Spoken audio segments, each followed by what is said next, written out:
I now recognize Ranking Member Wyden for his remarks. Thank you very much, Mr. Chairman.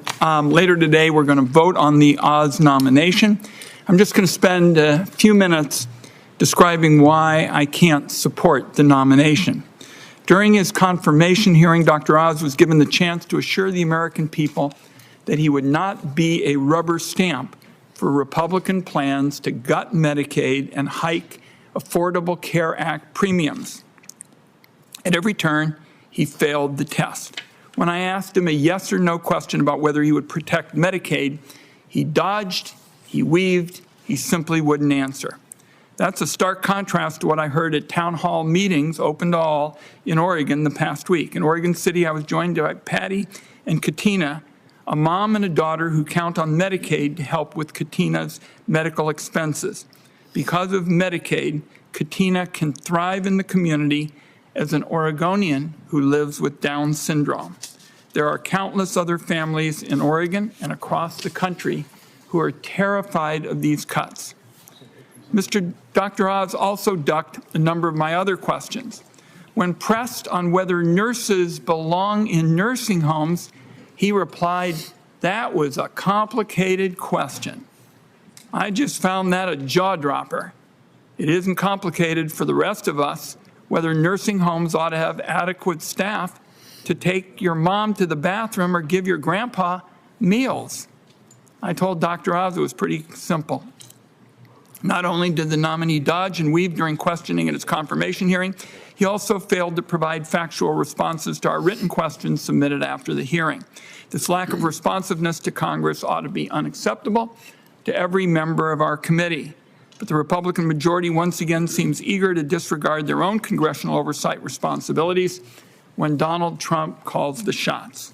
I'll once again state that Dr. Oz is the second Trump nominee to come before this committee with a record of dodging Medicare and Social Security taxes.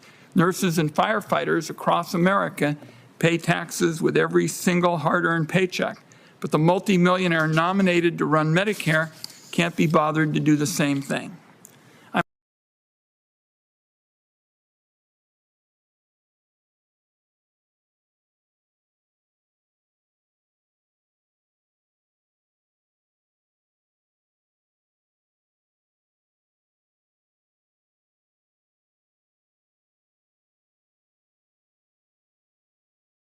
Chairman, this is a continuation of our efforts to spotlight healthcare middlemen that, in my view, are leeching off the healthcare system at the expense of taxpayers and seniors.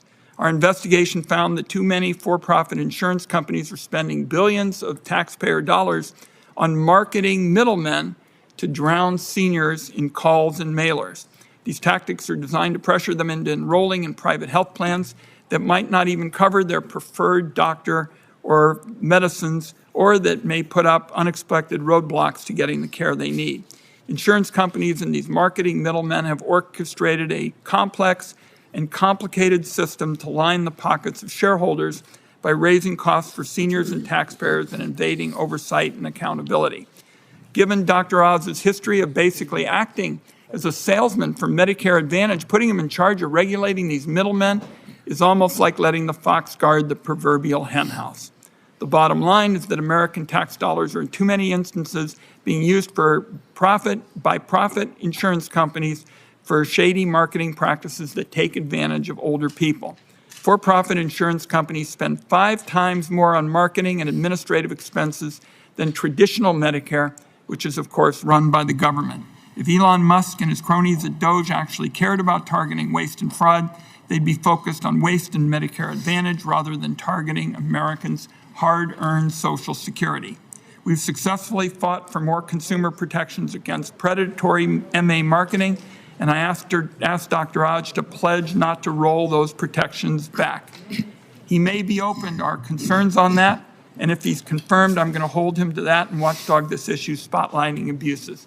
But the bottom line, colleagues, is that this is a nominee who has shown no ability to or interest in pushing back on the dangerous Trump healthcare agenda. I urge my colleagues to vote no.